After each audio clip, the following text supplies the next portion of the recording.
I am joined at this hour by my guests Ashok Malhotra, former Indian cricketer, and cricket expert Anees Sajan. Ashok, coming to you first, below par Indian batting, that's what the coach says. Can the bowlers make up for it? See, coach said below par, but he never said why did we bat. You know, because wicket, there was a lot of grass in it, the overcast conditions. I understand maybe a very positive intent, but you are doing it game after game. This is the third game in a row. You have won the toss, decided to bat and get bowled out for 200 and very few. You know, so why would you keep doing that? Why don't you give the advantage of a fresh wicket to your fast bowlers who are more effective than the South African bowlers? And Indian batting is more stronger than the South African batting on paper, mind you, on paper, because Cheteshwar struggling, Rahane struggling, Rishabh Pant struggling. So you're playing with 5 batters. Out of 5, 3 batters are struggling, and you still win the toss and bat first on a green top wicket under overcast conditions. Now, that brings me to my next question to Anees. Would you say that Indians, when they see overcast conditions, they just should not attempt at batting first? Because it has not happened today for the first time. It has happened time and again. It has happened in England. It has happened in New Zealand. When the condition is overcast, they have come out to bat first. They have failed miserably. You're right, Rika, and I probably agree to some extent to what Ashok Malhotra sir has said, that India should have batted second.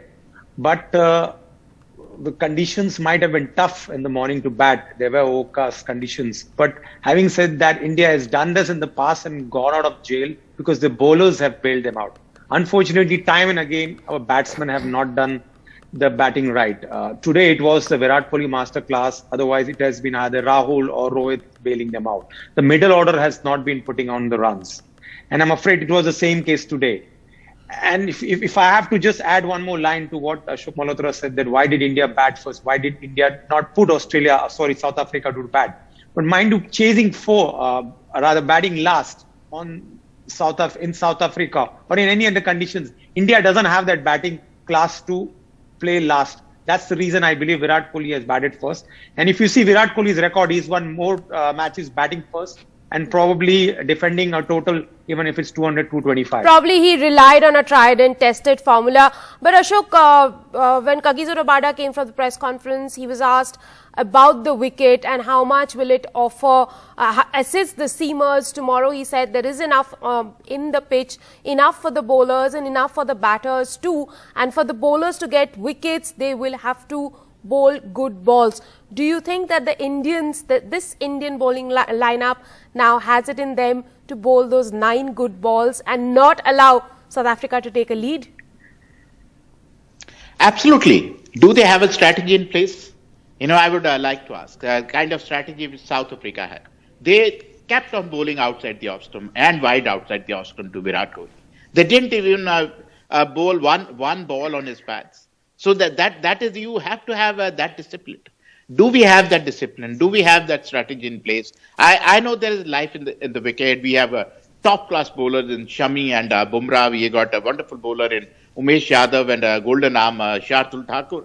But the fact is, when you score 223 batting first, it gives more confidence to the side which is batting second. I know they have lost Elgar, but still, tomorrow if Keshav Maharaj and Matra, who's an attacking player, if they have a partnership of 30, 40, 50 runs, then it will be game, set and match to South Africa. And if they take the lead of say 50, 60, 70, I understand if you are taking the game into the 5th day, but if your game is finishing in 4th day, then I don't see it batting first and taking the game into the 5th day. Then your spinners will come and play. But anyway, I'm maybe from old school. Maybe we used to say grass is for the cows. So I would not know. But the fact is, you know, it defies cricketing logic.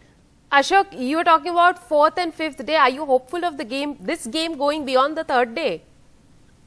Exactly, Rika. This is my thinking. If the game is going to be finished on the 3rd day, why would you depend on your spinners for the 4th day? You know, 4th day, 3rd day will be as good as the 1st day. or second day. You know, the best batting condition probably will be the second and third day.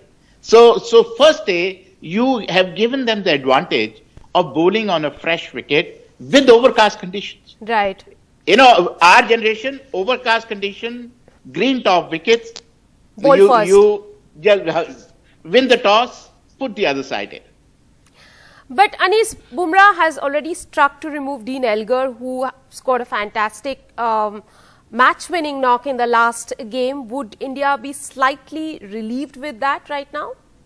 Very much relieved, because he is one of those dogged players, who, bats time and takes blows on his body, on his arm.